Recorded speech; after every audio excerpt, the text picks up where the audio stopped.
ঈদযাত্রায় রাজধানী থেকে শেকড়ের টানে ছুটছে মানুষ। দিনের মতো রাতেও রাজধানীর বাস কাউন্টারগুলোতে যাত্রীদের ভিড় দেখা গেছে। গতরাতে ঢাকার কয়েকটি প্রবেশমুখে যানজটের কারণে সময় মতো টার্মিনালে বাস আসতে পারেনি, ফলে বাস ছাড়তেও বিলম্ব হয়। ভোগান্তিতে পড়েন যাত্রীরা। এদিকে সকালে ট্রেন স্টেশনেও ঘরমুখো মানুষের ভিড় দেখা গেছে। বিস্তারিত লিওন মিরের প্রতিবেদনে।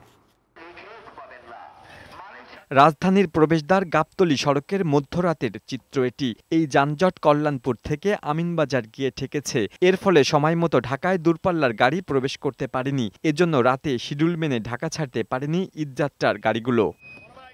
স্বজনদের সাথে ঈদ করতে ঘর থেকে বাড়ির পথে বেরিয়েছেন এই পরিবার, কিন্তু গাবতলী বাস কাউন্টারে এসে কয়েক ঘন্টা বসে থেকেও বাসের দেখা পায়নি বলে জানান তারা। রাত 10টার গাড়ি মধ্যরাত পেরিয়ে গেলেও কাউন্টারে না আসায় ক্ষোভ প্রকাশ করেন অপেক্ষায় থাকা এই মানুষগুলো। 1 ঘন্টা থেকে বসে আছি। 11:35 গাড়ি ছিল, অলরেডি 1 ঘন্টা লেট হয়ে গেছে আর কি। 11টার গাড়ি এখনো আসে নাই। 11:30টার সময় বলছি গাড়ি কোথায়, বলছে আমিনবাজার।